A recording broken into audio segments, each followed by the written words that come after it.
Peace and love, my human family. This is your Brozo here, and I'm doing a documentary on the book and the subjects in the book. Okay, and one of the main reasons I'm doing this is because the feedback I was getting from the people that read my book, it's been pretty consistent. And in seeing that, I wanted to kind of explain more in detail to answer a lot of the questions that were given to me, but also, to expound a little bit more about some of the subject matters in which, I talked about. A lot of people consistently said that my experience was a unique experience.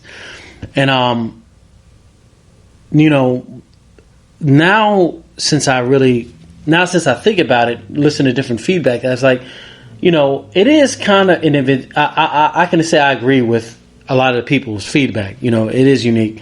The reason why I say that, it's like growing up as a Black American, there are certain categories you can be in, but like through my experience, I went through a lot of different categories, like chronologically, you know what I mean? Like I went to the suburban life, I went to the hood life, I went to the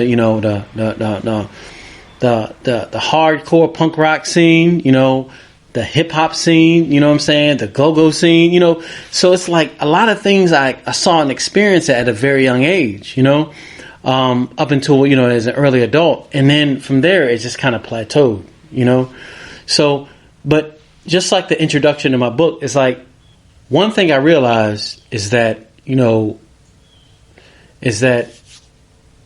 these experiences, the experience that I had, ultimately, it was unique, because I can't think of many other people that I've known through my lifetime that have traveled this path, I mean, and once not only is it just the fact that, I experienced the experiences, but, I started incorporating, other things into my perspective that really made things even more unique, because, you can have an individual that does all of these things, but they're still, a part of this world. Now, let me say this. My book is called Bicultural: Living and Leaving the World of Illusions. And let me kind of explain in detail what the title is, because a lot of people ask me about that as well. I'm bicultural, you know what I mean? I have this American culture that has been, I've been immersed in since, my conception, but through time, there's another culture that I got, and that's more so dealing with the spiritual. So it's like you have this physical aspect in which we deal in this, I like to call the world, right? And then you have this other aspect of it in which I deal with, I'll just say the spiritual world. You know what I mean? So the world I was living in for a long time, and just thought that everything revolved around the world that was presented to me. Okay?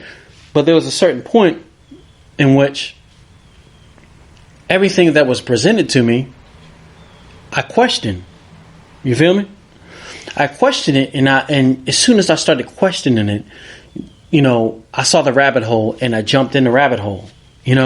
So every aspect of my being, took me towards another path.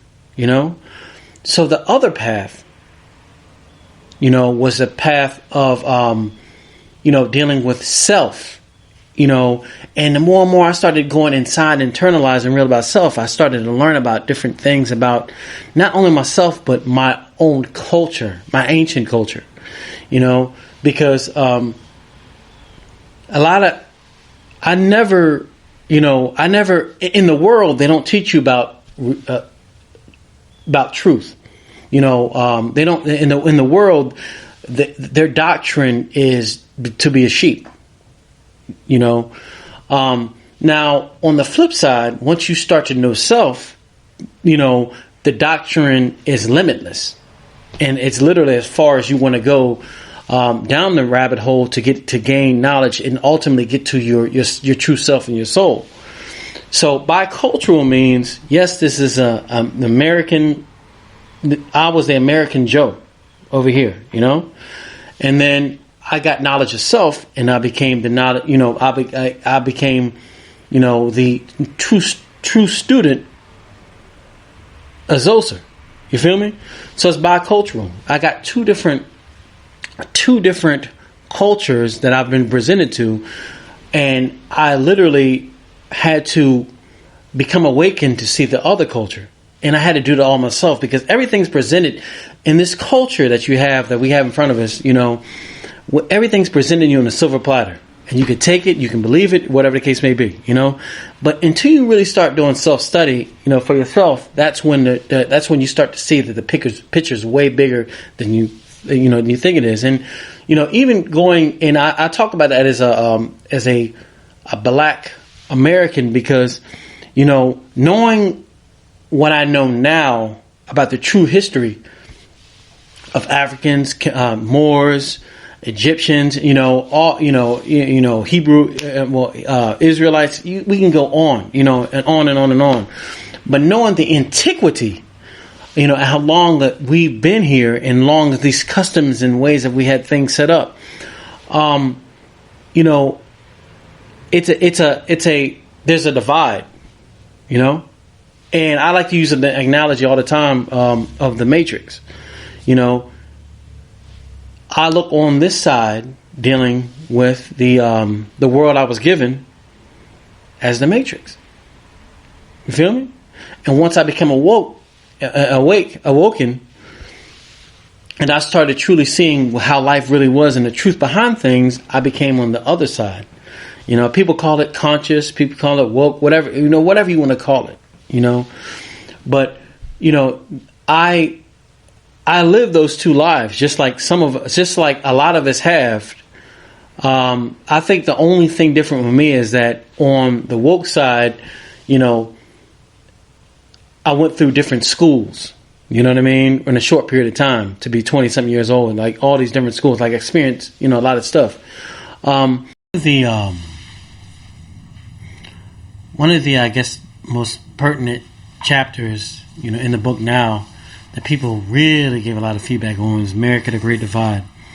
And one thing I'm going to start with, I'm going to kind of do work, from a certain area to move forward. It's like, you guys got to realize that, like, how old this planet is, and how old certain races are on this planet.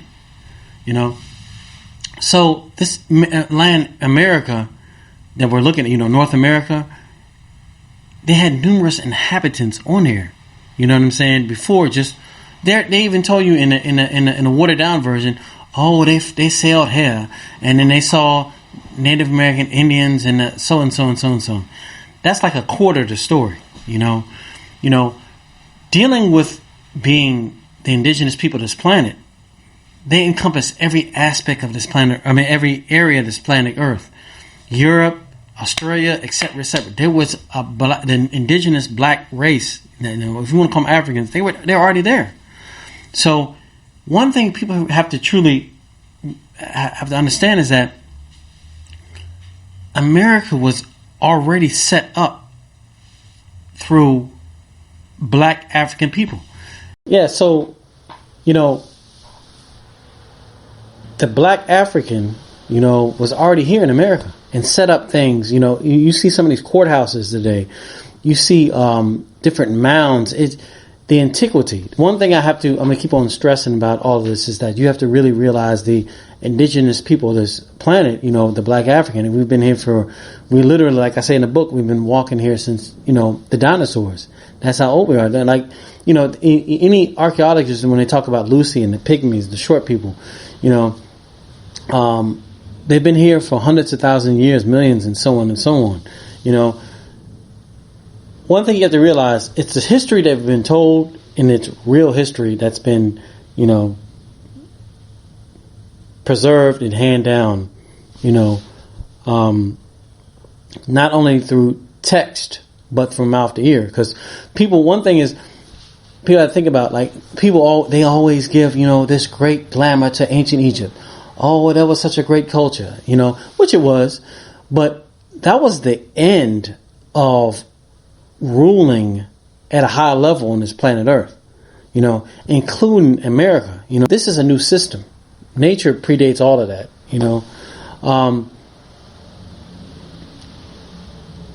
Dealing with what's happening today is like dealing with America.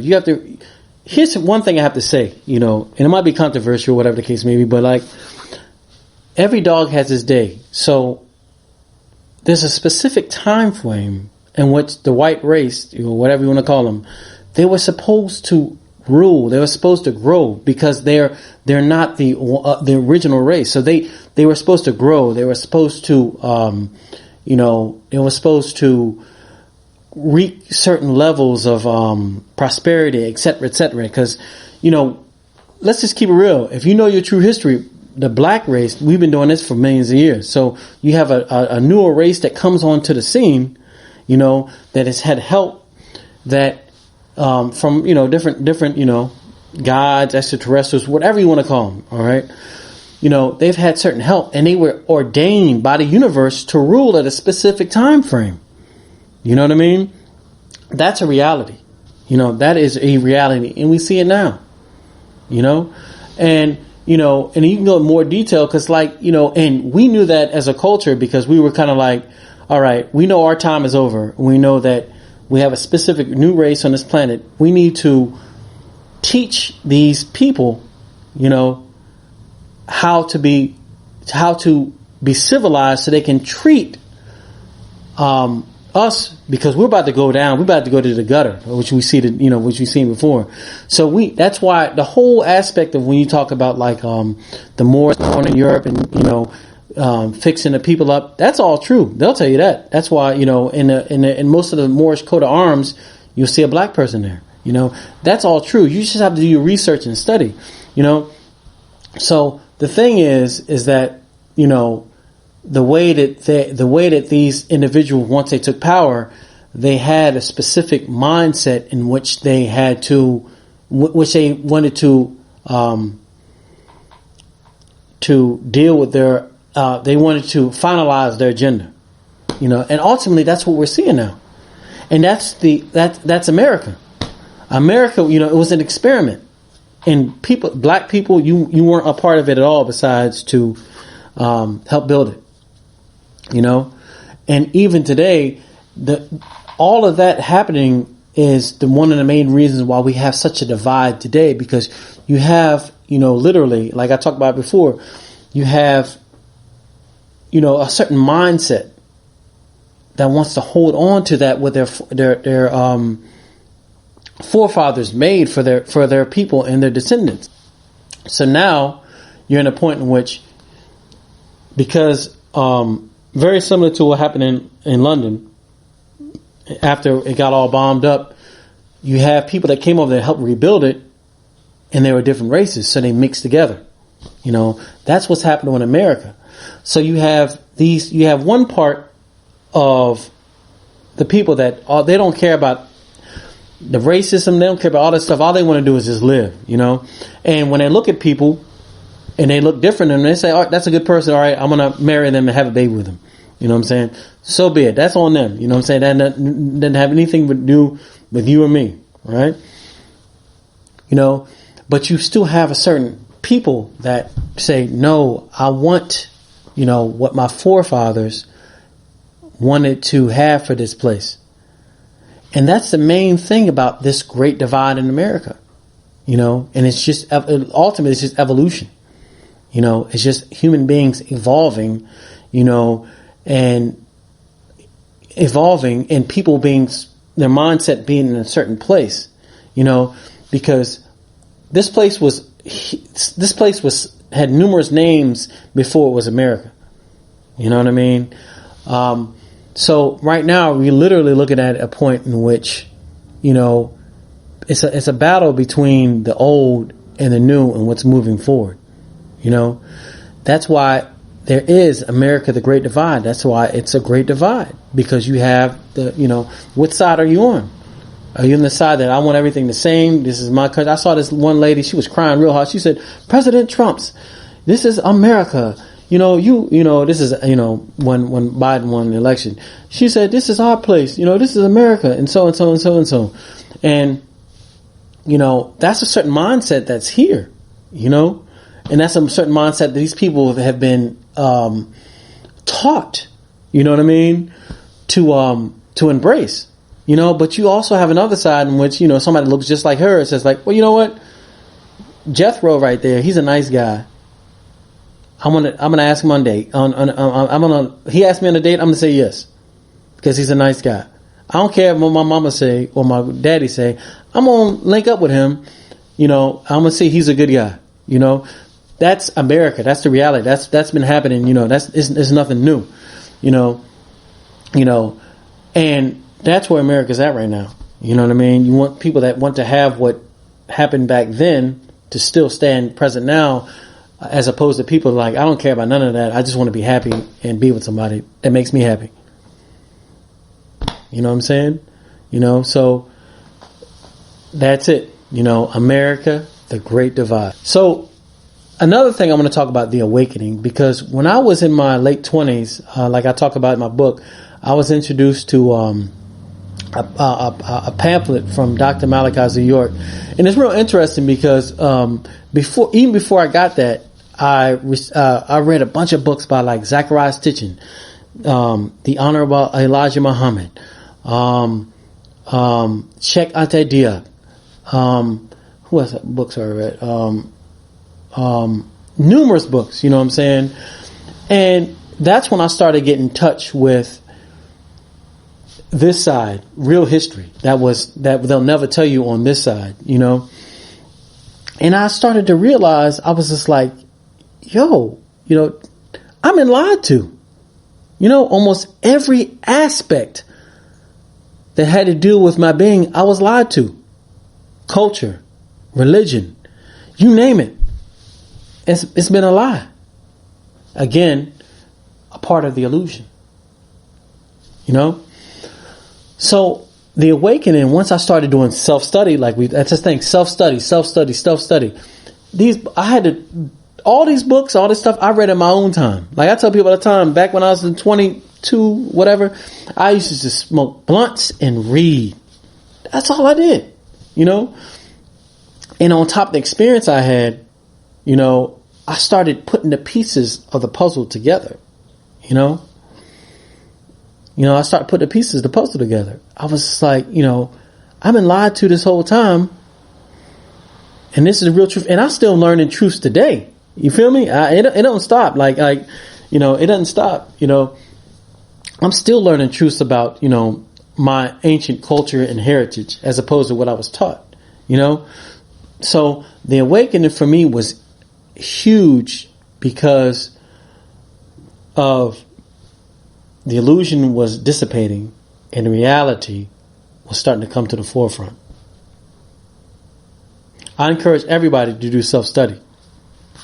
Not only history, but also self, Be the best person you can be. Because let's be real. You see all these people. Who in the hell would want to, who in the hell would say a good person is anybody that held somebody in bondage and slavery, and was just killing them, castrating, all that kind of craziness. I don't care because, all Africans did it, Arabs did it, white people did it. Let's be real, so you got to know your history to understand it. So are those good people? So my point in all this is that once you become truly awakened, all the low vibrational things that happen and the mindsets that have surfaced into the illusion, they start to dissipate because you be like, I don't agree with that because it's just not right, and that's what nature's telling you. You know what I'm saying? So the awakening is happening, and it's going to happen on a grand scale because of the astrological time that we're in. You know what I mean? So, prepare for it. Some of you are already in it, but that's what's happening. One of the main things in which I would say black people have been, black people especially in America, have not been privy to is finance, economics. Mansa Musa was easily, one of the most richest people on this planet Earth. He was a black man, African. You know what I'm saying? He ran the gold trade. He was running this whole globe. People say that they want to romanticize. Oh, that was back then. Look at ancient Egypt. Look at all these different things when in Africa, when all these great empires, were living. Economics, finance, that was a part of their spirituality as well. But people think, oh, in America, they were just slaves. They didn't have no money. No. A prime example of that was Black Wall Street. And this is after slavery. Black people got their stuff together and they were like, all right, we're going to build our own, we're going to do everything together and we're going to be prosperous. And they did. Schools, you name it. Any part of modern day civilization you see in America, Black Americans had it. They had the schools, the hospitals, the churches, the restaurants, everything, every aspect you see today, it was done all over the different places. Even in Atlanta, Georgia, because a lot of people don't realize that there was a race riot. I think it was in the 1920s here, and that was very similar to the race war, the race battles that happened in Black Wall Street. Okay, so we had this already here in America, pre-slavery. You understand? It's just that because of the time frame we were in, that wouldn't fly. Because white supremacy was, at its peak, So, and the mindset and the people behind, destroying a place like Black Wall Street, that was in reign and in power at that specific time. We got to do research, people. You gotta learn this stuff. You know what I'm saying? You seen the movie Rosewood, you seen these other movies.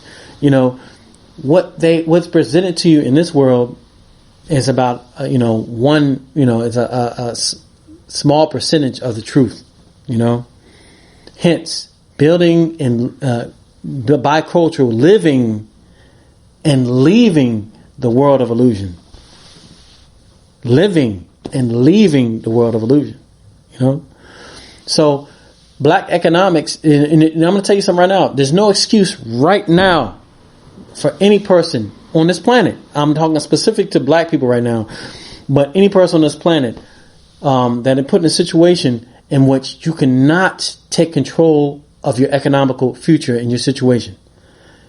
You can go to YouTube. This information is here for you. You can start with your family right now and start building generational wealth. There's no excuse except you being lazy or you being ignorant. Oh, I want to listen to the Cardi B song. I want to be, I want to do crazy dances. You know what I'm saying? I'll tell you straight up. I respect white people because they do research, and they do these, they do they go to the furthest level, the furthest height of being the best they can be. They say, oh, I want to take you, you finish high school. I want you to be the best. Go to college, get a PhD. What's wrong with that? If you're living in this world, you need to take that and roll with it. You know what I'm saying? I don't respect the demonic mindset. It seems like in so, in a lot of these, this degenerate mindset that's in a lot of these individuals, let's just keep it real. But when it comes down to dealing with, economics and et cetera, you look at Jewish people, you know what I'm saying? Economics is put in part of their culture, That's why when you look around in modern day, that's what you see. Jews, running this, Indians running this, Chinese people running this, because they've taken that, and ran with it to the next level. There's no excuse why you as a black person can't do the same thing, because there's no difference for the stuff they learn. They just got a head start. Start today. Learn about stocks. Learn about finance. See how the game works. You know what I'm saying? But balance it with your spirituality and your health. You feel me? Behind the Nine Ball was a book that I read. And it pretty much gave a blueprint for any person, a melanated being that wants to, in a diaspora, that wants to evolve and grow and be the best they can be. That's easily one of the best books I've read in my life, because it literally is a blueprint, of us doing what we need to do from a financial aspect, from a spiritual aspect.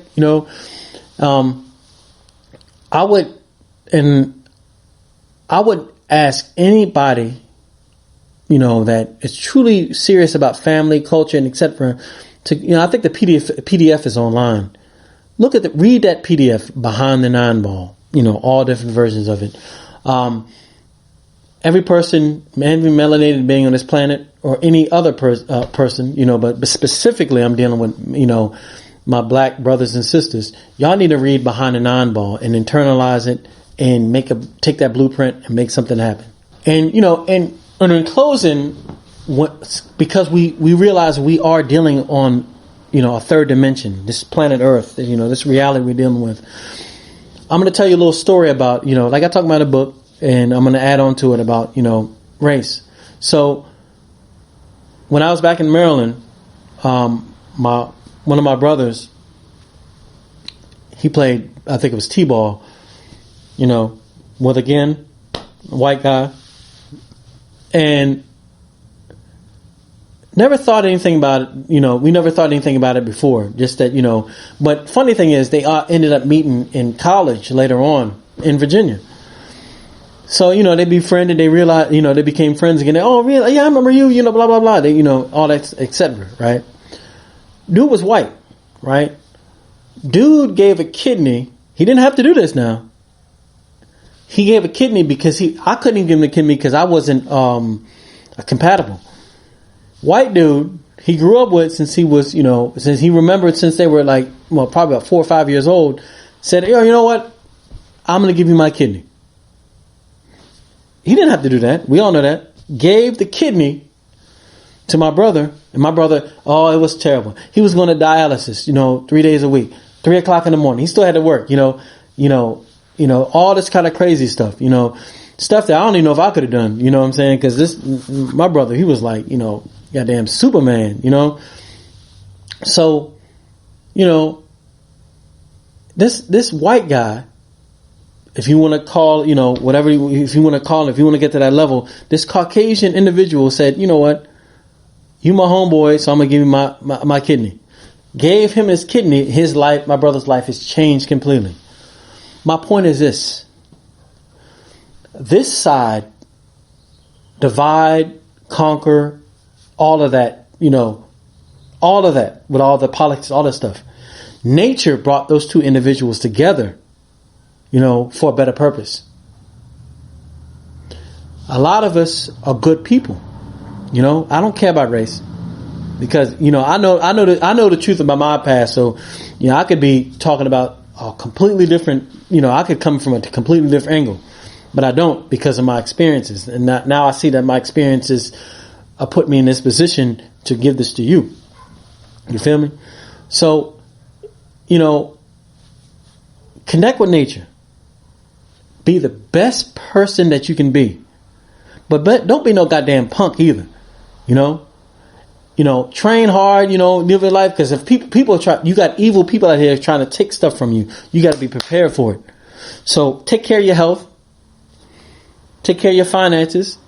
Train yourself, to be, for you and your family to be the best person you can be. That's the main aspect that's the main purpose behind this book of all, just to, and some of y'all got it, I see, but I'm just giving it to you now.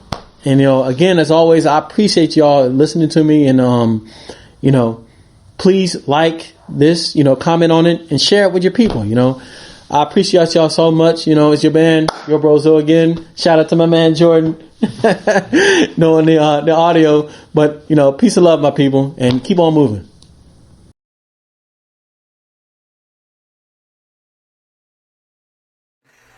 Peace, family. I'm Supreme Understanding. Some of these books behind me is ones that I've written and published, so that's what I do, right? If you ain't seen me in a minute, it's been because I've been gone. I've been places. I've been traveling, and not like on some let me show off, let me like show you what beach I'm on, but for therapy's sake. Like that's what it's always been for me. It's always been a way to feel better. So I'm gonna talk to you about why I travel, right? And my history of travel. We're gonna keep it brief because I got a long history with this thing. I remember being a young boy in Jersey City, just hearing about New York City like it was a phenomenal place to be. And I just know I needed to get my way over there. So I'd be 14, hopping a train to get into New York City not knowing anything, just knowing that it's a place to be and just exploring. As you can imagine, like all kinds of wild encounters, because New York is a filthy place. But Jersey City is filthy too. We just saw lots of filthiness, right? But lots of beautiful things too. And so like, when you can appreciate, it's dirty here. You can appreciate pretty much anywhere. You gotta have a little bit of humility to travel, or else you might get your ass whooped. You go to some people's country and start acting like an American, you might not realize how American you are until you get your ass whooped for being an American. I seen it happen. I seen a dude in Puerto Rico disrespecting his girlfriend. The locals say we don't do that right here. He tried to carry on. He told him what kind of gang he was. I ain't gonna name it, but it was one of them gangs that rappers claim nowadays, So I try to explain to him like, hey man, I know you've been watching a lot of videos. You may feel real comfortable, but there's none of them with you right now. That set is not here. They're not here at all. And Puerto Rican jail is rough. You just gotta come with the love for whatever you're gonna experience. So I got this jacket because it's part of a prop. Like I don't dress like this every day, y'all. This is like one of those things that I feel like you get from traveling. Like you travel and you pick something like this up. You go for culture. You go to expand your horizons. You go to better yourself. I'm gonna do a video like on how to travel, and go through all like how you can do it cheap, because like I said, I was hopping the train in New York. That set the precedent. After that, I'm figuring out how I could be a stowaway. You know what I mean? Can I be a hobo on the train? I'm figuring it out. And honestly, when I was like 20, I became an air courier. Now when I say I became, I just signed up online. I paid $350 to accompany some boxes going to Bangkok. And I had like $200 to my name after that. And I'm in Thailand with $200 for like 3 weeks. I learned how to speak Thai because I learned Rong Ma means too much, too fucking expensive. And I learned how to say Rong Ma. I learned how to say a whole lot because I had to survive out there. I learned how to eat with the college students. $1 a meal for like the most, I'm talking about to this day, the best vegetarian food, best vegan food I've had in my life in Thailand. That's another reason to travel, man, to like expand your palate, man, to expand your wardrobe, your cuisine, like what have you tasted, where did you eat at, like even if all you doing, like, like some people, they might travel just to the shore in the US to go eat what they got over there, but you could do that with anything. You could go to the desert, which I eat in the desert, because then it's just not food, now it's culture.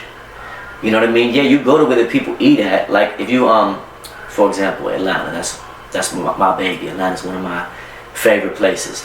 So part of my investment to Atlanta is building a community here, a place where people can come and feel like I have a home away from home. Because really your home is everywhere. Your home is wherever you go.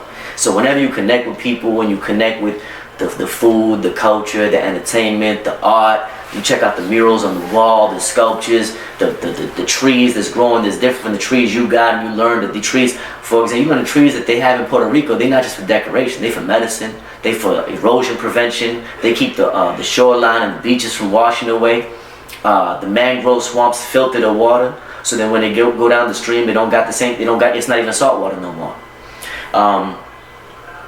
You learn those kind of things from traveling, and it makes you a worldly person. You get to come home and tell good stories, but hopefully they want to come with you next time. Now, that taking people with you, that's what we got to do a video on how to travel. Because that's already a challenge. Getting out on your own already is a challenge. Knowing that you can catch a flight for $50 and being brave enough to take it. You know, because when that plane hit that turbulence, and it will hit that turbulence, and it's a little light plane, like they ain't got all the metal parts they got on the Delta planes. I don't know, they missing a few things. They made out of fiberglass, I believe. You know, I'm not sure, but they feel a little wobbly. They gonna make it. Most of the time. Nah, 99.9% of the time gonna make it. Way safer than driving in the car, actually. Way less fatalities than driving in the car or walking, you know, but you gonna get scared at some point, and you just gotta ride through it. You gotta get through that fear. You learn detachment. You learn that, like, man, even if my body die, I'ma live.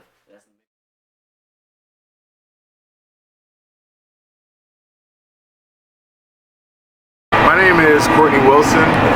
I am a technical consultant for a Fortune 500, Fortune 10 company, and I was asked recently by my brother Zoser, Yo Brozo, to kind of talk about the ideas and conceptual framework around empowerment as it relates to wealth in our community.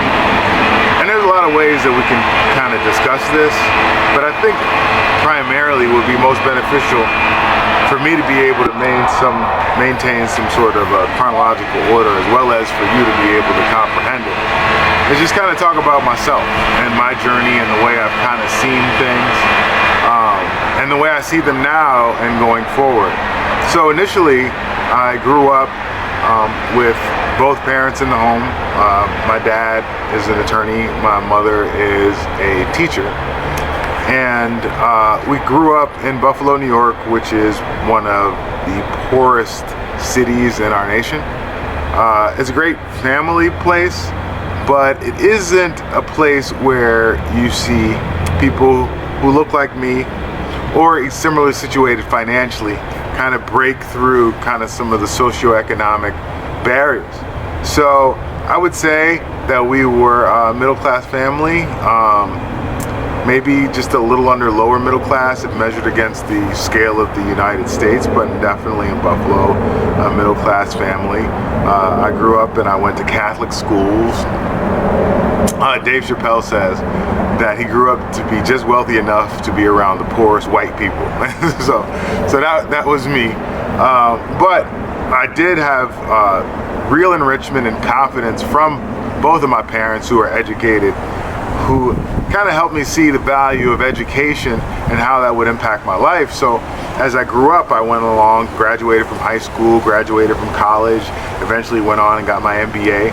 And those were the things that were kind of laid out for me by my parents, kind of the framework for success.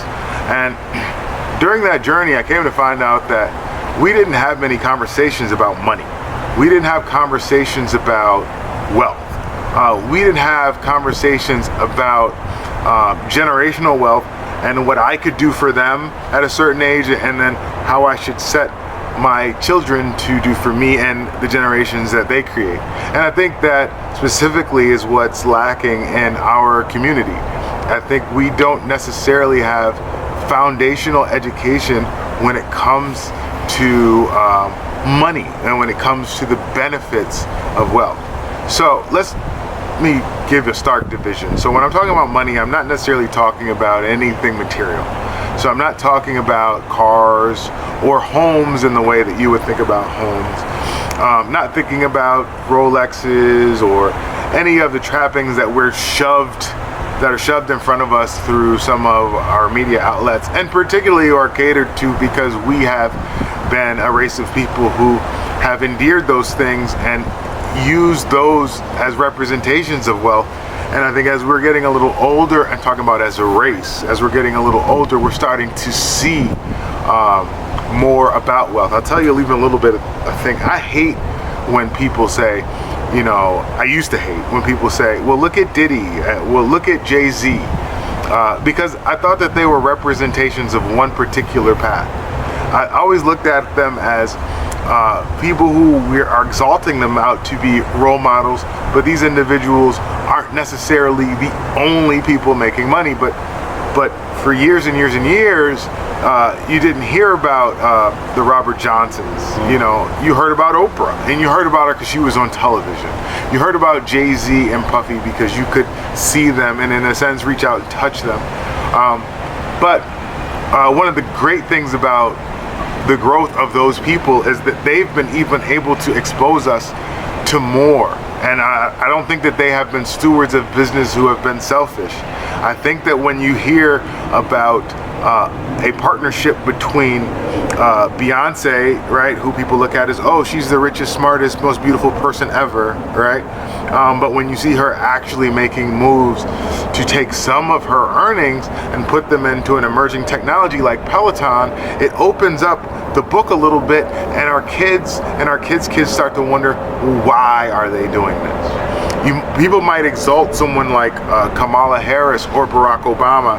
Although they are politicians, they represent a way, right, that had necessarily, or we thought were closed to us before, but what they've done, those two as archetypes can kind of open the book and show you that there's other ways to make it. So that's a little bit of background around my thought, but more so what I want to talk about is some of the moves that we need to make, or I feel like, and this is just my opinion, we need to make as an individual, as a leader of a family, as an African American male. And I'm married, and I will talk about the shared perspective for my wife. So property was number one. They're not making any more of it, right? So if you go to any school anywhere, that's probably the first thing when your teacher talks about investments is they're probably going to address. It's a commodity, yes, but it's not being made. So if you buy some land, you know what? They're not making any more land. So you have something that's precious in nature, and should be, in my opinion, used as the foundation to generate more wealth. So here's something that is very general and very much table stakes for, I think, our entire community. When you buy a home, right, your equity is, and I think the equation would be the value of your home subtracted from the amount of money left owed on the home. So for instance, if you had $100,000 loan for a home and in 10 years you paid that down to $50,000, but your house was worth $150 now based upon changes in the area, based upon the fact that they're not making any more land.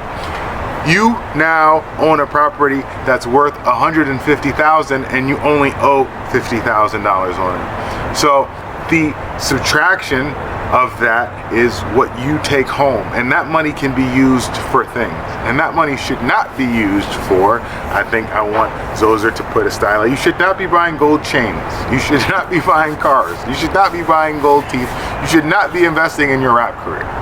You should be taking that and you should put that into another secured investment, right? So by secured, I mean some sort of physical collateral, right? So a lot of times people will get that formula, Donald Trump is one, and say, okay, I understand this. I bought a house that was $100,000 and now that house can pay me the equity that I own in that house is now $100,000 of that you can borrow 80% of, or up to 80% of, so you don't have to reach into your pocket and go buy the next piece of property, right? And that property that you're leaving, you can leave to your family, you can rent out and take the revenue, you can Airbnb or VRBO. There's a lot of different things that you can do because generally, over a long period of time, land is going to appreciate because they're not making anymore. So what my suggestion is, once you make that move, right, and you have that equity in hand, you can invest in something that will generate more equity. And it doesn't have to be a home, but homes are safe in that they fit that structure. A lot of times people buy existing businesses. That's a smart play, because what you can do is talk to a friend who may understand a balance sheets and income statements and see exactly what the top line revenue is. So say you were to take $80,000 of that house that we just used as a representation and buy a subway. Before you buy the subway, you want to make sure that subway is what? Is profitable, right? By profitable, I mean at the end of the day, after you pay for your employees, your lights, your rent, all of those operational items, you're left with a plus sum. So if you're left with $1, that means that you made $1 profit. But what you can do is change your operational costs now that you've bought the business, and you might make your father or your uncle or your brother or even your bro Zo here a partner and say, hey, you know what, I want you to come in, and he may work for only $8 an hour for a percentage of the company. So that means that you don't have to pay him as much up front, but he may want a percentage of the profit in the end. And he may not want 50%, he may only take 10% or 5% over a certain amount of time, which will increase your profit, and as well as it'll bring a partner who understands your business, and you can in turn partner with him on the next venture. So these are one or two conceptual frameworks you can apply. You don't have to do it that way. You can go buy another property, right? And we're talking about real estate. By real estate, it's hard, right? So you can go buy another property and say, fix it up. You live in that property, and as you're fixing up, you're increasing your what? Yo, brozo, you're increasing your equity, you're increasing the value. If you buy a house and you put a deck on the back of it, it is going to be worth more than it was when you brought it without the deck. And you may not have to pay some fancy company to buy that, because what we need to learn is that we are a people who do things very, very well. And I bet if you look in your family lineage, you have somebody who builds decks, fixes cars, understands the trucking industry. This is how communities have leaned on each other to generate wealth. We don't have to leave our own community to go out, and there's nothing wrong with it. There's nothing wrong with sharing wealth across generations, across races, across ages. It's all for the same value. But I don't think until you understand the business that you should be running outside to someone you don't know when you may have an uncle, an aunt, a brother, or a cousin who understands the underpinnings and intricacies of some of the things that will help you gain equity. And in turn, you can pass that over to your brother and do the same for him. Also, let's talk a little bit about this. The way that I see jobs, right? So all of us have, well, most of us have employment. And by employment, I mean you get a paycheck from a job that you work every week or every 2 weeks, right? Typically, you should not be spending more than 40 to 30% of that on your home, right? Outside of that, if you're spending more, you should be getting a return. So you may say, well, Courtney, my house note is $1,000. I only bring in $2,000 a month. Then you should not have a $1,000 house note. And if you do, and you own your home, I want you to stop and take a look at your credit. Now you say credit, right? Your FICO score that we all may know is a rating, right? And it's an algorithm that describes in a snapshot to lenders how viable you are when it comes to credit. If I give you some money, what is the likelihood that you are going to pay it back and pay it back on time in the agreed upon amount? That's what that FICO number does. And if it's over a certain amount, you can take that FICO score to a lender and say, listen, my credit score is better than it was when I bought the house. I have shown you faith, in good faith, that I pay you every single month the amount that we agreed upon previously. Because of this, I don't want to pay $1,000 anymore. I want to look at the national interest rate, and I want to pay closer or even sometimes below what that is.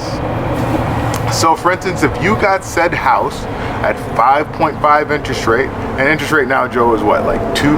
2.3? Yeah, 2.3%. So you have 3 percentage points that you can knock down your payment, and that might take your $1,000 payment down to $500. Now you have more room to do what? To not buy gold chains, to not buy gold teeth, to not buy cars. So an excellent example of this is the application of generational wealth enrolled into business. So there's these great stories about people who took capital and however they got the capital, whether it was bootlegging or garbage, people who had contracts with garbage men throughout cities. But what they did is they took their capital and they invested it into something a little bit more structural. And Atlanta is a place where you can see direct evidence of that. You know, when I came here initially from Buffalo, New York, I had never seen someone who looked like me riding around in luxury cars, or some of the things that attracted us to these people, but find out that these are individuals who have managed wealth correctly. And whether it was, like we talked about, real estate, I mean, we have investments in stock, right? So stock is buying debt for a company. And they leverage these and they've gone back and input them and built great businesses. An example of this is somebody who, in my opinion, that we could look to as an example, a local example, is Pinky Cole. I went to Clark Atlanta University, and she's an alumnus of Clark Atlanta University, and she has these vegan hamburger joints called Slutty Vegan, and they're doing very, very well. And I'm a person who actually said, I don't know if the people are going to pay $15 for a burger over and over and over again. But she's got it, and she's found it, and she's done an exceptional job not only marketing, but taking her revenue and expanding her business. And I think she has now 3 locations. So look her up, Pinky Cole. But someone who is managing her property with such expertise and is growing a brand, what it looks to be from the ground up. And I think her story is amazing, and her story is relatable. And I want to see more of that through the management of capital. You know, we need to continue to use money as a tool to gain a foothold in this country. If you look at stories like Black Wall Street and why there was such a powerful movement, it was people of a certain ilk striking at the financial foundation of this country and wanting to take the piece of a rock, you know, wanting to seize their own piece of it. And whether you have liberal values or conservative values, you still understand that this is a tool to gain more and not necessarily something to be spent frivolously on something material. So do your research. Check out my guy, Your Brozo9 on IG, on Facebook, on all these platforms. He's doing a wonderful thing getting his community of people. This brother has really nurtured, hangs around smart people. I've never seen him around somebody I could learn something from. And these are the type of businesses. This is why I, of course, wanted to contribute to his message. And my name is Courtney Wilson. You can check me out at Court Casino on IG. And I hope to speak to you soon. Your Brozo9.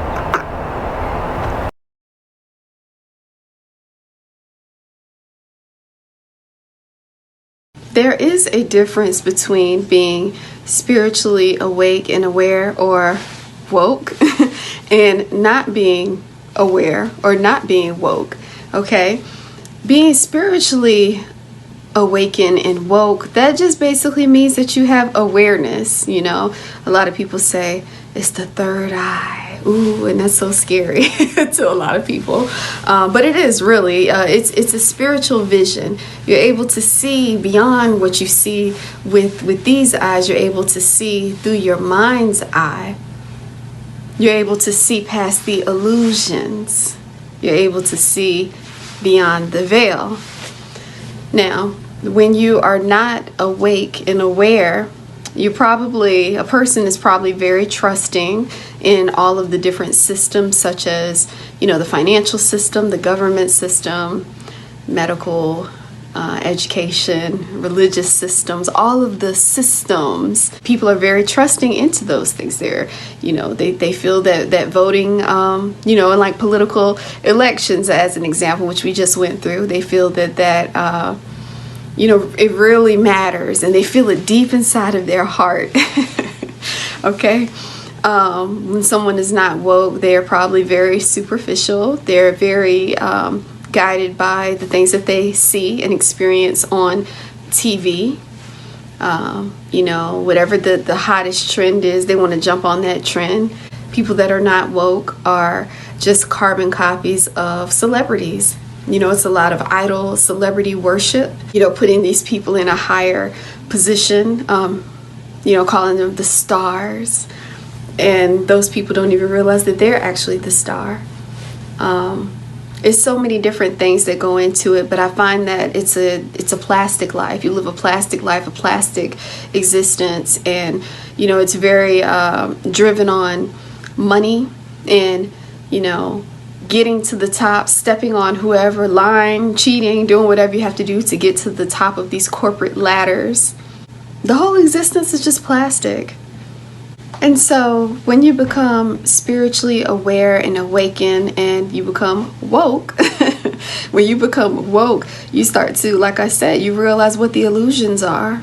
You realize that all of this stuff is fake. You realize that we are, as we sit there and we watch these movies and we pay our arm and a leg just to go and watch a Hollywood production. Not anymore, though, because of COVID. So we're not able to do all of that like we used to, but we used to, we would spend this money to go and watch a movie, not realizing that we are actually living in a movie. And, and it's different. It's two different realities. The person that I used to be, I was in it. I was totally asleep in the matrix, and I was chasing after these ideals. I was chasing after the American dream. And then when I woke up, I realized that the American dream was nothing but a horror movie. It's the Twilight Zone. Everything's fake. Nothing's real. You begin to question everything. You have to question everything. Why do you do what you do? Why do you say the things that you say? Why does your family operate the way that they do?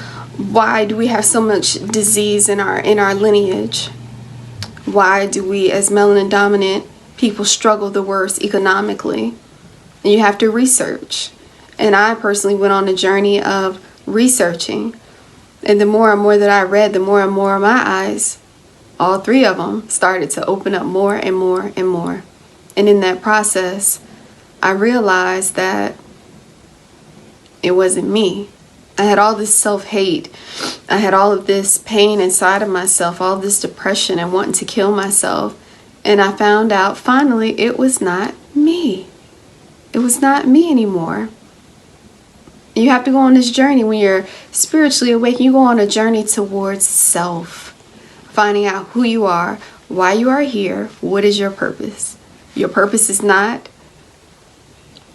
just to go to school, get a degree, get in all this debt, get married, have children, get a house with a white picket fence and a doggy. That's not it. That's not it. Our purpose is so much deeper than that. We have a planetary purpose. We have a purpose to heal ourselves. When you're spiritually awakened, you want to wake up feeling joy. You don't want to be a slave to a corporation. You want to probably build your own business. You want to learn how to grow your own food. You want to be a lot more healthy and take care of yourself. It's a soul's calling. That's the difference between being spiritually aware, woke, and being asleep. When you're asleep, there's something else that's pulling your strings. When you're awake, you cut those strings and you become free up here. When you become free here, you become free here, then it starts to come out into the reality. That's when we can start shaping our reality. I became awakened. I was woken up all the way back in 2013 from a traumatic experience due to a breakup, and it pushed me to have a supernatural experience. And because of that breakup, I found myself very upset because I felt like, another relationship didn't work out, and I had another child to raise, and I was going to probably end up raising that child alone.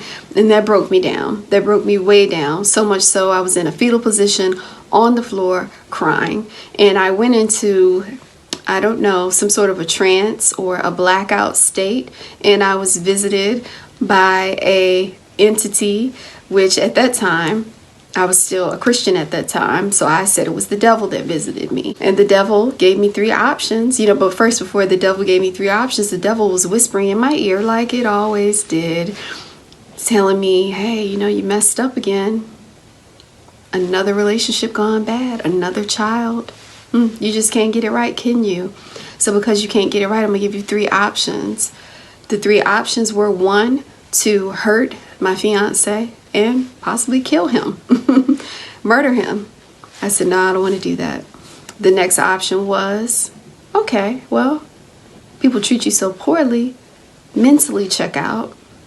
Go into a psychiatric center, check yourself into a psych ward. You'll be safe there. People won't be able to hurt you there. I said, no, I don't want to do that either. The third option that was given to me was kill yourself. I got scared. I got really scared. It got real serious real fast. And in that moment, I cried out to God. God help me.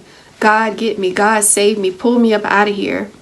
And in that experience, another entity appeared, and it was a eagle, a giant eagle. And it grabbed me and it pulled me out of that low place and it set me up on a mountain. And it started to reveal to me who I was, started telling me that I was not a mistake and that I was love. I was an expression of love. I was meant to give love. I was a queen. All of these different things that it started pouring into me, and my self-esteem was so low at that point. I was like, me? I'm okay? Like, me? And it was like, yes. And that day, when I woke up out of that and I got up off of that floor, I've never been the same ever since. And I've been on this journey towards finding out the truth because I had that experience. I knew that there was more to this life than the life that I was living. The importance of being conscious at this point in time is that we have to deal in awareness at this point because we are dealing with all types of warfare, spiritual warfare, mental warfare, all types, physical warfare, chemical warfare. And so in order to combat those things, we have to deal in awareness. We have to deal with intuition. We all have the gift of intuition, but we haven't been taught how to cultivate that gift. We have not been taught how to utilize these inner gifts that are already in here. We all have them. They're hidden, and we have to go through the process of pulling these layers off, digging deep, asking the question, healing ourselves, forgiving those that have hurt us so that we can get to the center of who we really are. We are light beings. We are light beings that have been placed here on this planet to do a purpose, and that purpose really is to love. It really is to love, but we have to first love ourselves and heal ourselves, and then we're able to give that love out. We heal ourselves, and then we're able to heal others. That's what it's all about. Asking questions, that's the importance of being awake and aware. Ask the questions. Question everything. Question everything. And you will find the answers. And a lot of the answers that you're going to find is going to be so painful. And it's going to be so hurtful because you'll be able to realize that these entities that have had this grip and this control over us for so long, they're psychopaths. They're psychopaths. And we have to break away from that spell that they have cast on our ancestors. And I'm so blessed right now to be a part of the group of people that are breaking the spell for all the melanin dominant people worldwide.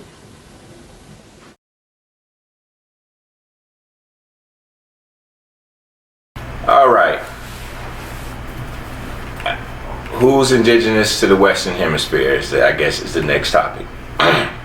Well, as it comes to no surprise, those of African descent, who we call, who the ancients referred to as Nubans, are the indigenous people globally.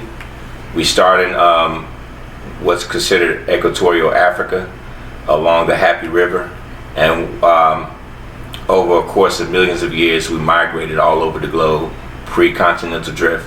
And not only as a result of continental drift, we used to sail back and forth as early as ancient Tamaray, which folks refer to as Egypt. Okay, we had a long-standing presence here in the Americas. It can be seen in Tolmeca, or known as Olmecs. They were a Nubian tribe that gave birth to all others over here. The present-day Native American tribes you see here is a result of a mixture between our ancestors that departed Africa those tens of thousands, some millions of years ago, and what we consider Oriental folks, like your Chinese, known as Chinese, Japanese, and your Korean stock today. It was the Joseon dynasty of China, what's called China today, that actually came over the Bering Strait and mixed in with our ancestors. And they gave birth to the various tribes that you have here today, along with your various maroon tribes that are in the Caribbean still to this day. And these are African tribes. So when Columbus brought the slaves over to Hispaniola, which was originally called AT, and ironically, some of our brothers and sisters who made it over to AT during the slave trade, they rebelled and renamed the island back into its original name, which was AT. But Columbus named it Hispaniola, and what he found there was Africans, a lot of Africans. And see, this is the thing that they like to cover up. They don't want to talk about the African presence here in the Americas, but there's a lot of the indigenous languages that are wiped out, from the Azteca, Inca, Mayan, Olmeca. They had a lot of Tamarian words, a lot of Tamarian vocabulary. If you look at the stone heads found in Central America, a lot of the helmets for the African figurines, the stone figurines that we found, actually come from Ramesses II of the 19th dynasty of ancient Tamaray. So there's definitely a connection there. It's not just the vocabulary, but a lot of the artifacts, a lot of the rites, the rituals, a lot of the things that was done it can only be found in Africa. So what you have here is an attempt to wipe out the African presence globally, especially here in the Western Hemisphere, because they like to indoctrinate our children with this ideology that our history started with slavery, and that we have no history pre that. Well, we had a presence not only in creating the most ancient civilization on this planet and creating civilization, period, but we were responsible for spreading this civilization all over the globe, all over North, South, and Central America. So you can see the direct influence in Europe. Even when they came here, when Britain came over here, they got their whole idea of, let me say this, let me retract that. When the colonies revolted their mother country, Britain, if you notice the Confederate flag, it has the same X symbol that the British flag has, right? And you have 13 stars representing the 13 colonies. Anyway, the oral tradition that they adopted actually comes from the Iroquois nation of 6 indigenous Native American tribes that were already over here. The concept of oral tradition goes back to Africa. You have whether it be Yoruba, Congo, Nago, etc., we have this way of passing down tradition orally. So they had an oral tradition commonly called the white roots of peace, that you can see a lot of what's a part of that tradition was adopted and created the U.S. Constitution today. So it's a total farce that we started in slavery, and we had a history. We are the oldest people on this planet. We are indigenous to the Western Hemisphere.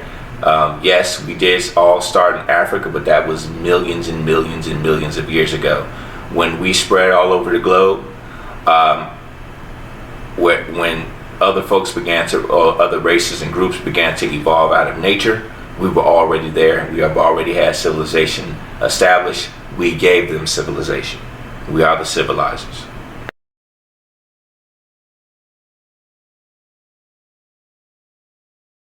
Peace and greetings. My name is Eshe. I wanted to share with you my first experiences with racism.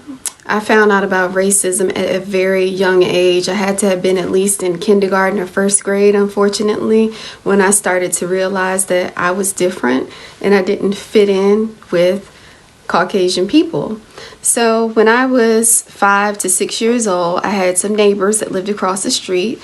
They had 2 daughters, and I was able to, play, and I considered those girls to be my friends. So the young girl, we were around the same age. She used to come to the house all the time, and I would go to her house. It wasn't a problem, but I did notice that whenever it was time for her father to come home, I was always sent back home. I had to leave. And I noticed on those occasions where I did have contact with him, he always seemed very, very angry. He was just always gave off this energy of being angry. The mother, on the other hand, she was always very kind to me and my sister. But this husband, he just seemed like he had some sort of an issue. So I was always summoned to leave. That's when I first started to realize that something was wrong. Also, I noticed when the little girl would have birthday parties, I was never invited. But yet she would always come to my house all the time for hours and hours and hours. But whenever she had a birthday party, I could never go to her house. And I remember I used to sit and look out of the window, and I would see all of her family, and I would see all the little girls, and they were all Caucasian, and they would be out there with their little dresses on, their little bows in their hair, and they'd be running around and just playing and having a good time. And I would sit at the window and I'd say, why can't I go? And I would ask my mom, how come I can't go? And my mom would just say, honey, you just can't go. So I just had to accept that. But every time that it happened, it would really, really break my heart. And I just knew something wasn't right, but I didn't know what it was. There was another occasion where the little girl came over and she said she wanted to do an experiment. I said, okay. So she asked me if I had some dish detergent. That it was a white colored dish detergent that she was specifically looking for. We didn't have it. We just had like some orange palm olive. So she was like, okay, we're going to act like this dish detergent is white. I said, okay, cool. So I got the dish detergent, and she told me to get some pepper and to get a clear glass of water. So I said, all right. So we went into the backyard and she set everything up on the table in the back. And she, we had the cup of water. She took the pepper and she poured the pepper on top of the water, and the pepper set on top of the water. She says, okay, so the black pepper represents the black people. Now watch this. She took the dish detergent, she poured it on top, and the pepper started to fall to the bottom of the glass. And she says, and so the dish detergent represents the white people. You see, when the white people, they come on top and all the black people fall to the bottom. And she starts laughing. I didn't understand, but I knew it wasn't right. I knew it wasn't right. So, but I never shared this with my mother. At that time, being so young, I really didn't know how to articulate my feelings or what was said. So I pushed it to the side and kept on going. So I had another conversation with the little girl one day. She came to me and she says, well, we're moving away. And I was like, why are you moving away? She says, well, we're moving away because there's too many black people in this neighborhood. And I looked at her and I said, wait a minute, I'm black. And she says, no, you're not, you're brown. And I was so confused. And I was like, no, I'm a black person. She's like, no, you're not. And, the funny thing was she did not consider me as being a black person, of course. For many different reasons. Of course, obviously, because my skin is brown, and probably, hair texture and different things like that. So she assumed that I was not one of those people that her father had told her about, because her father is the one that told her it's too many black people moving into the neighborhood. And the neighborhood was, at that time, back in the 80s, it was a lot of Caucasians. Since then, of course, the neighborhood it's quite a lot of melanin dominant people in the neighborhood now. But back then it was a lot of Caucasians. So, once the streets started blackening up a little bit, they had to get out of here. And that's exactly what they did. They moved away. And that's a good thing. I'm glad that they moved away. But like I said, because I was so young, I did not realize that I was dealing with racism. But I just knew something was not right. Another experience that I had with racism, I had to have been maybe 8 years old. I was riding my bicycle down the street. I mean, I had ponytails, okay? I was a little girl. And a sports car, it looked like a black Camaro with some tinted windows, pulled up next to me. They rolled down their windows, and I noticed it was white. It was some white guys in the back seat, white guys in the front seat. They rolled down the windows, and they all had shaved bald heads. And they yelled out the window. They told me to carry my black ass home and go home and wash my black ass. And it really scared me because I could see the hate. I could see the hate in their eyes, and they were covered in tattoos, and I couldn't do anything but just carry my black ass home. And I was scared, and I was shaken, and I was upset because I felt like, why would they do that to me? I was just a little girl. I was just a little girl playing. Why would they do that to me? But they did. So I knew that something was different. Another situation that I had a friend. She was a Caucasian girl. We were a lot older. We were friends in middle school. We played, sports together, and we hung out. I used to go to her house, and, we had mutual friends. But I found that when we got to high school to a certain grade, she literally just stopped talking to me. We went from being, what I considered as one of my best friends to this female. She just totally ignored me. It was like she came back to school, and she, didn't want to deal with me, didn't want to talk to me. She stayed away from me, and I was so confused. I'm like, why? Yet again, why? Why is she doing this? Why is she treating me this way? But, I'm not the type of person. I've never been the type of person where I really just want to force myself on people. So I backed up. I let her, do her thing. But in the back of my mind, that was very hurtful. And, those were my early experiences dealing with racism. And due to that, I did have some inferiority complexes because I really felt like with Caucasian people, I did not fit in. And I always felt like they were treated just more special, that they got, more attention, especially like in going through grade school. They were put up on pedestals, and I just felt like I just wasn't treated fairly. I really was not treated fairly. I knew something was wrong. I used to look at myself, and I used to think that something was wrong with me. And I felt that at such a young age that something was wrong with me. Only to find out, and it took me a while, but I had to go on a journey towards self-healing, knowledge, and wisdom, finding out the truth, uncovering the lie, pulling the sheet off, and exposing the beast for what it is, going through a spiritual awakening where my eyes were open and I realized that everything was a lie.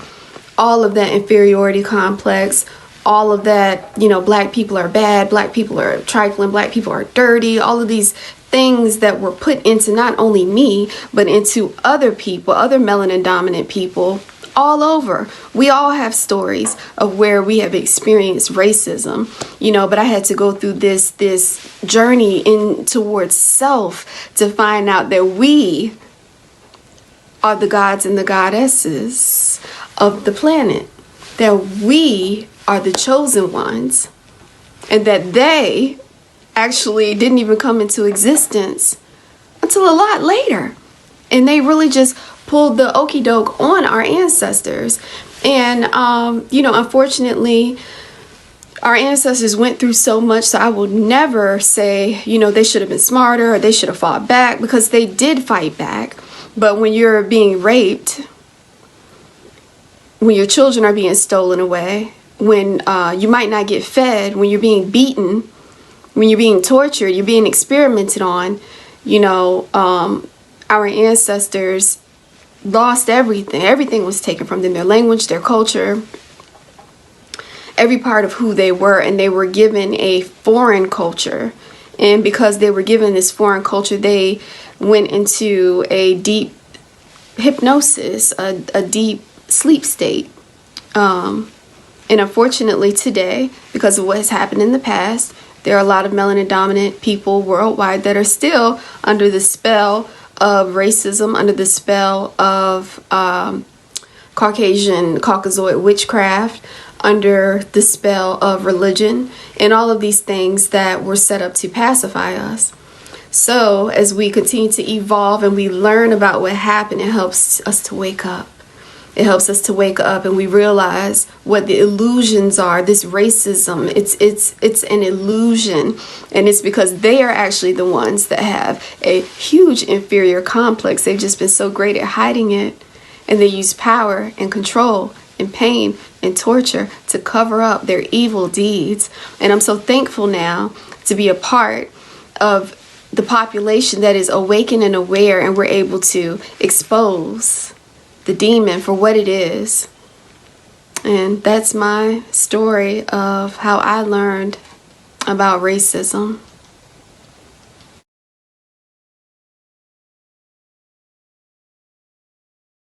The Nine Ball. The Nine Ball is basically a collection of information that was put together back in the 60s, late 60s to be exact, early 70s. And it addresses our racial schizophrenia that we have as a group, as of Africans or people of African descent. That schizophrenia is centered around what the Nine Ball considers a spell. They emphatically call it the spell of Leviathan. But basically, in a nutshell, we as a race of people are under the spell of racial indifference and basically spiritual ignorance. That racial indifference was set upon us a little over 6,000 years ago. We see it show up through the annals of history in regards to our behavior. If you look at the archives and the texts that they have in ancient Tamaray, which folks call Egypt, you'll see that there was a collective celebration of the black carbon, or what we call melanin, right? There's tons of literature on this black carbon. Asar said he was the perfect black. To when you look at the latter day pharaohs, it's all about mixing in, and it became this thing of racial indifference. You still see this racial indifference today.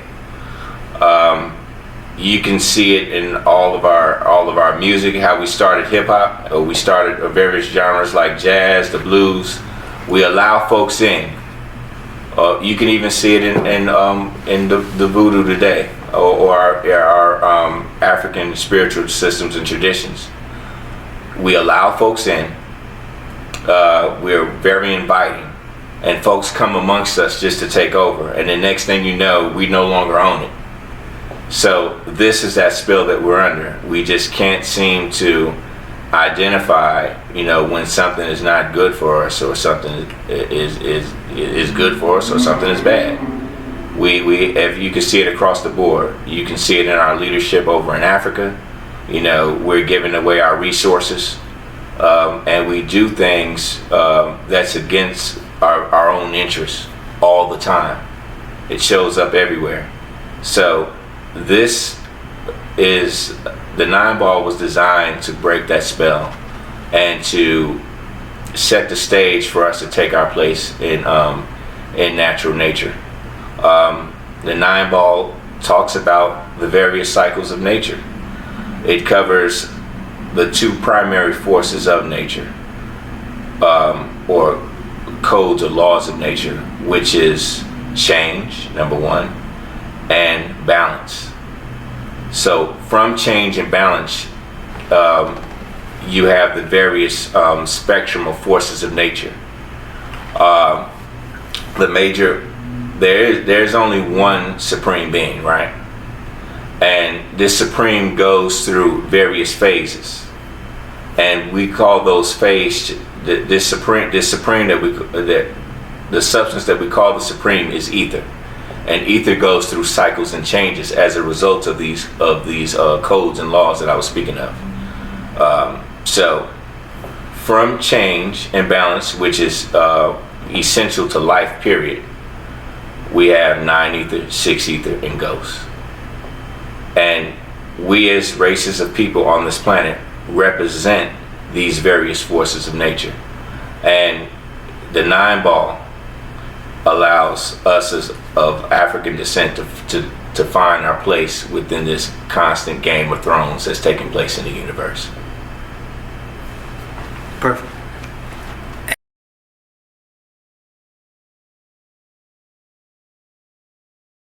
All right, so my good friend Zoser asked me the question.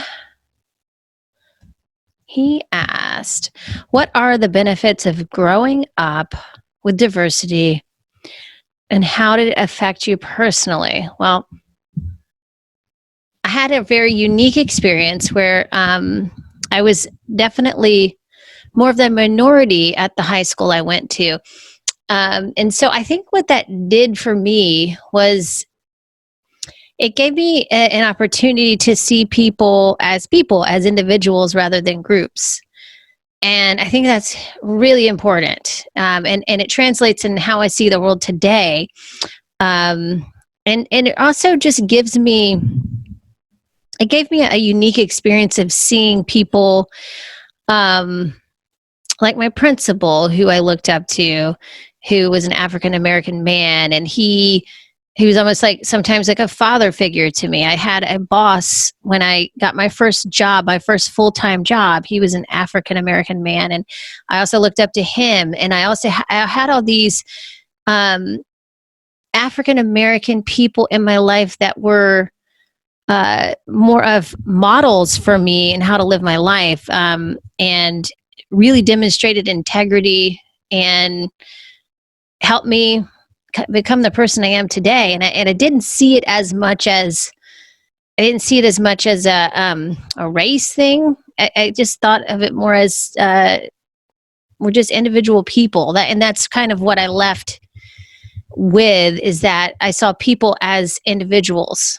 rather than groups. And I think that's kind of the most important thing. And I think we get that to some extent when we get exposed to other people, more diversity, but also when we travel to other countries and we experience other cultures and see people as individuals and get to know them on more of a personal level and have those personal connections. I think those are the things that really helped shape me and broaden my perspective on I guess racial diversity in some respects. I didn't really think of the separation, I guess, in the way that people think of sometimes today. I just don't, it didn't even really occur to me that much until a lot more recently, that people still have this perspective of separation. And that may seem really naive, but it's just because I didn't grow up in an area where there was a lot of separation there. So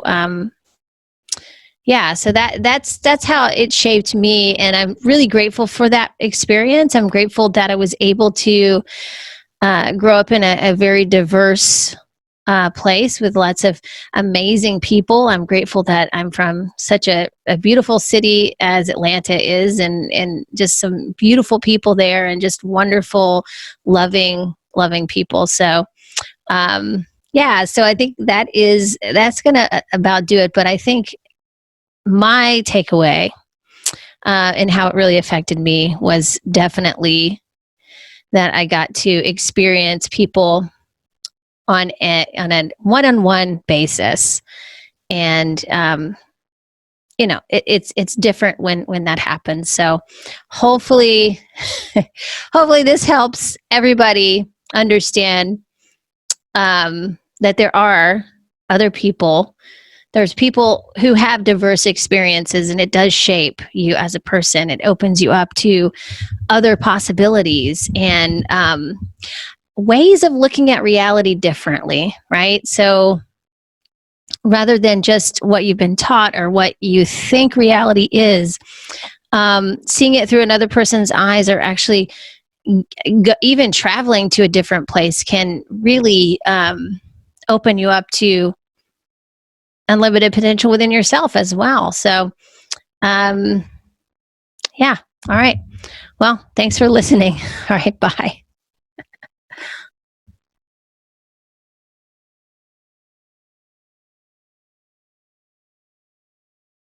Hi, I'm Gary Llama. I'm a musical artist and a visual artist, and I run OVLR Records. Our friend Zoe had asked me to talk a little bit about racism. One of the things I noticed during the George Floyd and Breonna Taylor protests was this reaction by white people. And that was essentially that because the way that the protesters were acting, okay, that maybe they were wrong.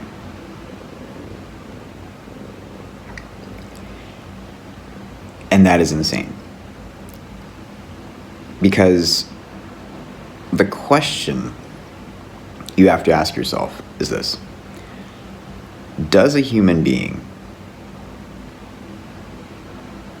deserve to be killed by the police? End of question. So then you have to ask, well, if it's not okay for human beings to be killed by the police without any good reason, because basically, police are acting as a judge in that situation and handing out a sentence of death, well, then the question is, are African Americans humans?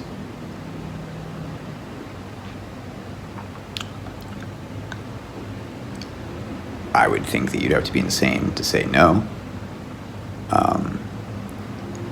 But that seems to be where the level of scrutiny gets lost here. Because if people aren't protesting correctly, quote unquote, that doesn't change the issue at hand. Like, if people are nice, or if people are angry and just horrible, that doesn't change anything about the issue. It's a distraction. And sadly, it's a distraction that has been used against many protests all throughout the world. You take the actions of the protester and then you delegitimize the issue. But that really is the question here, is it okay for a human being to be killed by the police? Do we accept that an African American is a human being? Yeah, okay. Well, then these situations are not okay. End of story. When you're talking about the fight for equality, you're not talking about the fight for the equalness of people that behave well according to one group of people in society. And when you do something like that, when you put this line out there like that, it's basically called gatekeeping. And what in essence is this hegemonic culture, which is in the United States pretty much a white culture, is gatekeeping the rights to what is considered human here in the United States. Now, I don't think anyone's doing this on purpose.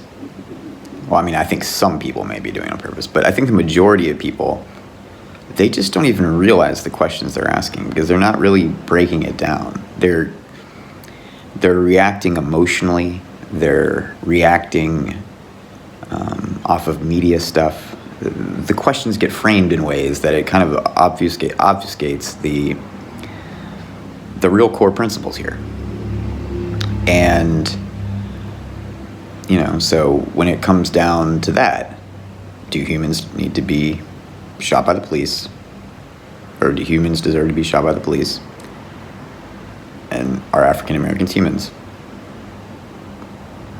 There's nothing past that, The only thing past that is, why haven't we done more to stop this? You know.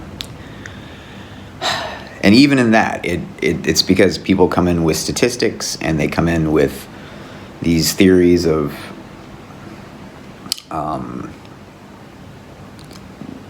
criminality. But when they start coming in with that starts playing on these, you know, hundreds of year old racist narratives that are based on fear.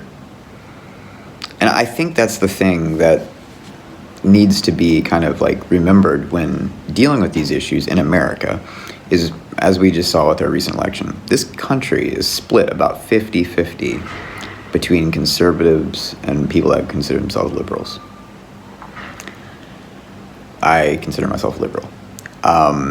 The conservative people, they tend to vote more based on fear, and liberals tend to vote more hopefully with their hearts. You know, if you look at a lot of the campaign sloganeering and that kind of thing, liberal ideas generally tend to be like, let's move forward towards this. And conservatives tend to be like working against something or bringing something back to something, you know, like, but that avenue of fear ends up being the avenue in which a lot of the social progress of the United States gets held back from being where other countries are. The other thing I want to say is about the embedded history of racism in the United States. This isn't like ethnicity in another country. I can't really think of another country. I could be completely wrong. I'm just not too knowledgeable about the history of race relations or ethnic relations in other countries. But in the United States, the economic engine of America up until industrialization depended on slavery.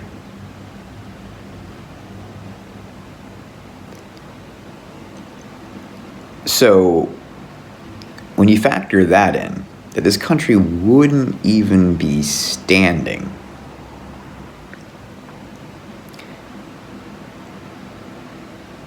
if it wasn't for slavery.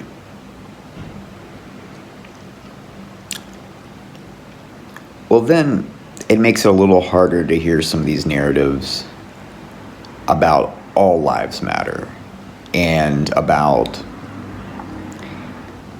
you know, these kind of regressive white attempts to have equality theoretically, but not.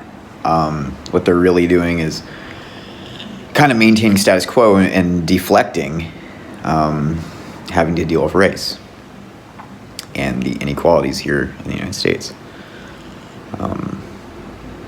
So when you think about something like that, this whole situation just becomes much more insane, because a significant size of the U.S.'s population is African American. The country was built on the oppression and the free labor, forced free labor, of these human beings.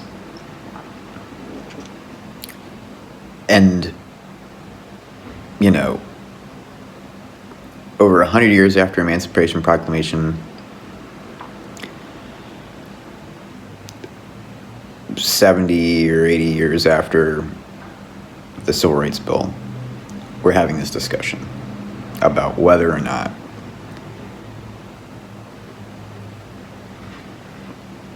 African American people, black people, being shot by the police is wrong. But I don't know. My theory, or my hope, I have hope for this country, though. I have hope for the heart of this country. and the future of it. Because I think with the Black Lives Matter protests, we have seen that, with every generation that comes ahead, it's more liberal. The bend is more label. Yes, there's always going to be new extremists and this kind of thing, but it's a very small percentage. It's a very loud percentage, but it's very small. Everything that makes up romanticism, love, like the things, music, art, all this is made out of, is the things that keep society going. When you're having a bad day, you listen to a song. Songs aren't written from a place of fear. They're written from a place of hope. They're written from a place of love. The things that keep humanity driving and moving forward are based on these hopeful, positive narratives. And with each generation that comes along, they kind of embed that a little more. So, for me as a 40-year-old white person that has been involved in protesting and this kind of thing for a bit of his life, for the causes of equal rights and this kind of thing, I was amazed at how these kids handled it. Because that's really what it is. It's like, a lot of it's like 20-year-olds that, they're not jaded. They have they're shooting from their heart. They're like working at they're not listening to what they should expect to hear or something. They're asking for what they need to hear. And it's just been really beautiful. Really beautiful. I one thing that really touched me, or one thing that I was awesome, I woke up one night and I hear this sound outside, and the protesters were going the wrong way. We have this street called Carey Street. I think it's named after John B. Carey, which was some white Richmonder. It's a one-way street. They were just going the other way up it. And I was like, oh, hell yeah. That it's such a beautiful thing. Because the thing about those monuments, I hope I don't fucking cry here, but the thing about those monuments is I cannot imagine what it is like to be a kid growing up in this city and seeing the disparity. You watch white TV and you see these pictures of middle-class suburban life, and then you see what your city looks like, and every day as you're going to better yourself, you cross this street that has these monuments to these people who what they were fighting for. They were fighting to keep slavery here. And so your school administration, your school officials are saying, you know what, you guys can do better. I mean, my daughter's in RPS. They're an amazing school system. They really try to address systemic racism. They know what they're messing with, and the level of stuff they have to deal with is unbelievable because of poverty, because of working poor conditions and that kind of thing. They take like food distribution and that as like their primary priority. But to go through that, go to this place that's empowering you with all this thing, but yet still have to pass by this thing and know that at some level there's people in the city that allow this to stand there. Even when you have a mayor that has your same skin color, even when you have a school board that has your same skin color, even when you have a city council that mostly has your same skin color, it's like, what the fuck, So I think the other side of this is this, for any white people watching, where's our place in this, right? Well, I grew up with privilege. When my dad bought a house, he was able to sell it to someone that looked like him. You know, Virginia, a lot of places around here, these things called restrictive covenants. And what they basically said is, some of them were like legally enforced, but some of it was like HOA stuff, like within the neighborhoods of like, you couldn't sell to people of color. But, you know, my dad and his dad and all of that, like, they were able to just keep buying property. And, you know, when they pass away, they get the proceeds or whatever and sell it to their son or something like that, and or give the proceeds to their family. That's generally how the middle class, the white middle class in America, has been able to maintain economic prosperity and create intergenerational wealth.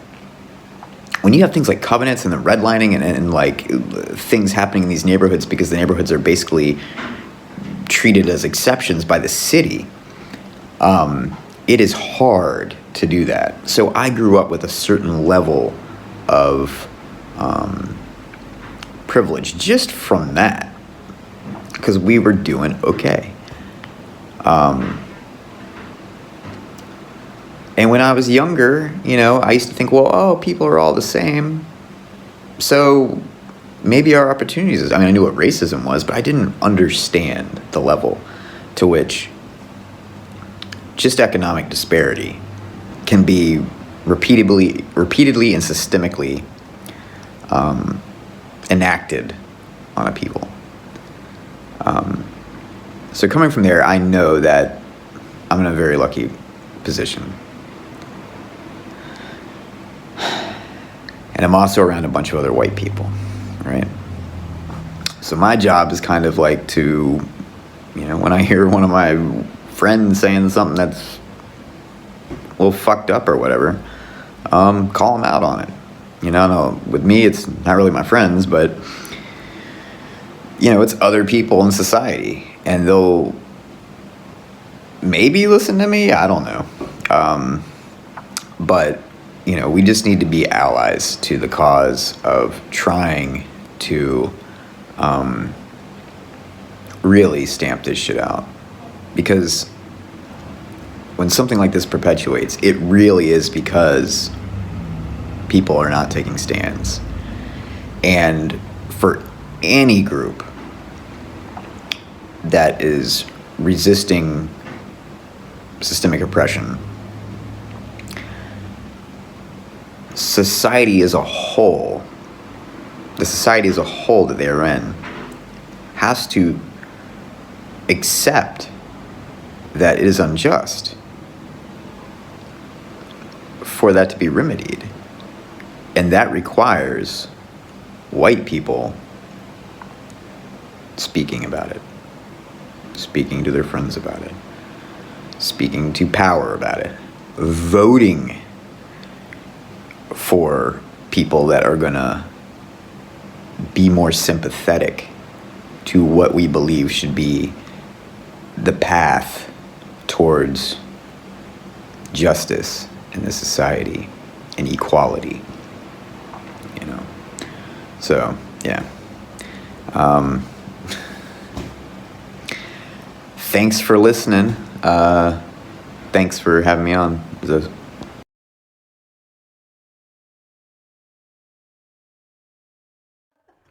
All right. So my name is Priestess Auset. I'm here with my brother Zoe. And, you know, we're talking about this spiritual awakening that's sweeping the planet right now. And what's going on? This is the return of Saturn. Saturn is our crone mother. Okay, this was the energy that our ancestors. So do you have like the Kemetic in the back? I can. You go, know, yeah, I can. Our Kemetic ancestors, our Babylonian, our Phoenician ancestors, you know, coming all the way down. Okay, that, you know, our ancestors, you know, were a people that lived by a certain code of human conduct. Okay, and under that code of conduct, it was, you know, tapping into the power within. Okay, so this spiritual awakening that's sweeping the planet, okay, we have now evolved past ritualistic magic. There are 3 levels. There's ritualistic, which is, you know, doing your candles, your herbs, your oils, and then your ceremonial. Well, this is where you throw on your cloak and you invoke your demons, your angels, your jinns, and, you know, your Orisha Loa. Well, the 3rd and final level is the principle of mentalism. We are now at the principle of everything is mental now. This is where we create from here to bring it out here. And so this is where we're going in to our chakras. The lighted temple is within. It's like the Kabbalah. We're going from here. We're going from Kether, and we're coming down all the way to Malkuth. And all across, okay, is Kether. And then we have Bina, which is Saturn. Okay, we have Gabora, Mars, and Had, okay, Mercury, and coming all across. So now this is really about going within, going into the temple within, and connecting with higher self, with source. So we have now reached a level where we don't even need to light candles anymore, okay? We don't need to do any more herbs. Now, we still do, but for the folks that are coming on the path, okay, because we got, I think it's Neptune and Pisces for the next 10 years, which started, it was 12 years, but it started 2 years ago. So we have 10 years of where there's a massive spiritual awakening sweeping the planet. Okay, and there is this massive awakening happening. Just last night, I spoke to a sister out of California, and she was telling me, like, she could hear people having conversations. She don't know these people. It's not her next door neighbor. So I told her what she actually have was, you know, the clairaudient. The clairaudient is the gift of being able to hear conversations, whether it's in another state or even in another realm. Okay, so our avatar, our inner avatar is being activated. Okay, when they talk about these avatars, are you a firebender, waterbender, airbender, earthbender? It's your personal avatar being activated, because now it's all about frequency. It's all frequency, and you have to be vibrating on that frequency. Everything now is about an energetic signature.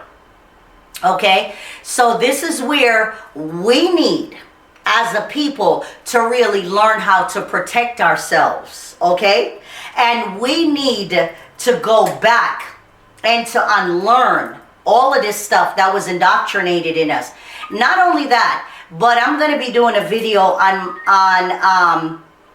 my channel about incest, okay? For those of us that were sexually molested as children, and how to remove that energetic attachment that is still attached to us, okay, inside our bodies. So this, and keep in mind, everybody is pinching their nipples about Uranus, but this is a return of the crone mother Saturn to clean up this planet. This is the age of work. This is the age of you becoming a living God once again. Okay? But you can't just talk about it. You have to be about it. Okay? So now we go back. All we're doing is going back to the ways of our ancestors. Going back to being living gods, to where we carry ourselves in a certain manner. So, excuse me, when we align with each other, we literally, mentally can shift the frequency around us. Okay? So this is what's going on. So you notice the conversation on social media and cyberspace, you know, where a lot of people are talking about this great spiritual awakening. Okay? But it's a lot deeper. Okay? This is truly about going within this temple and activating that avatar. Okay? And once you activate your avatar, once your avatar is activated, now you can be aligned with other awakened, okay? Other awakened beings, okay? That we can literally shift the energy around us just by getting together and being vibrating on the same frequency. If you want to see the change outward, you have to start inward. So this is where it's at. Okay? All right, that's it. Thank you.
savior. I don't claim to be the creator, but I'm a savior. I don't claim to be the creator, but I'm a savior. I take the strange variables of human life and make something out of the crazy quilt. The savior.